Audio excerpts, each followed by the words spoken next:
Au Bénin, écarté de la présidentielle du 12 avril 2026, le principal parti d'opposition, les démocrates, a tenu le 4 avril un conseil national extraordinaire à Cotonou pour clarifier sa position. La formation politique affirme suivre la campagne sans soutenir aucun des candidats, tout en dénonçant des appels au boycott utilisant frauduleusement ces symboles. Exclu du scrutin faute de parrainage requis dans le cadre des réformes électorales, le parti a également suspendu certains responsables pour violation interne et procédé à une réorganisation de sa direction. Cette présidentielle vise à désigner le successeur du président sortant Patrice Talon avec 2 tickets en lice, dont celui du ministre des Finances Romuald Wadagni. Un second tour est prévu le 10 mai en cas d'absence de majorité absolue.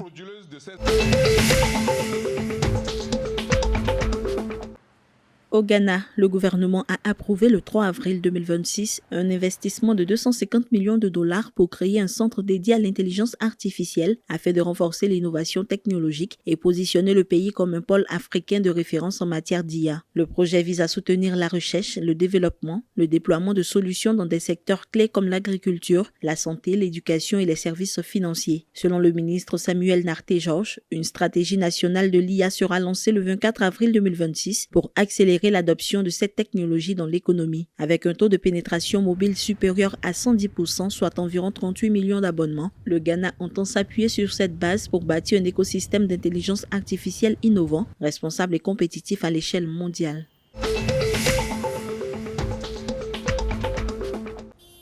En Côte d'Ivoire, le gouvernement a officialisé le 3 avril 2026 un financement de plus de 42,57 millions de dollars, dont 32,12 millions de dollars sous forme de prêts de la Banque africaine de développement et 10,67 millions de dollars du Fonds africain de développement pour soutenir une croissance inclusive. Ces accords conclus le 20 janvier 2026 et récemment ratifiés en Conseil des ministres à Abidjan visent à financer un projet d'appui à la gouvernance axé sur la mobilisation des ressources intérieures et une meilleure gestion des dépenses publiques. Selon le porte-parole du gouvernement Amadou Koulibaly, ce programme prévoit notamment le renforcement des capacités de l'administration en planification, suivi des politiques publiques et l'intégration du genre dans la gestion des finances publiques.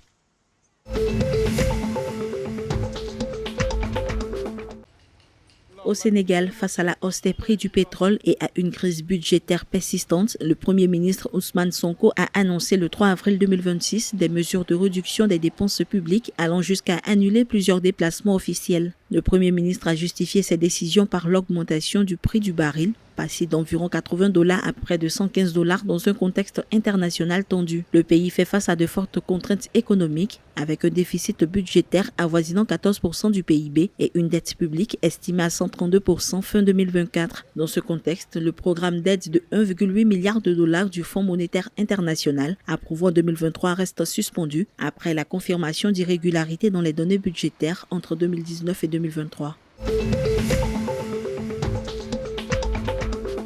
Au Burkina Faso, la première édition de la Coupe d'Afrique des universités se tiendra du 12 avril au 31 mai 2026 avec la participation de 8 équipes issues d'universités et instituts du pays. Cette compétition de football à 7 vise à promouvoir le sport étudiant, le fair play et les échanges culturels tout en renforçant la cohésion sociale dans un contexte national particulier. Selon le président du comité d'organisation Obenwe Draogo, le tournoi rassemble des établissements à reconnaissance internationale avec une sélection basée sur la diversité des nationalités étudiantes.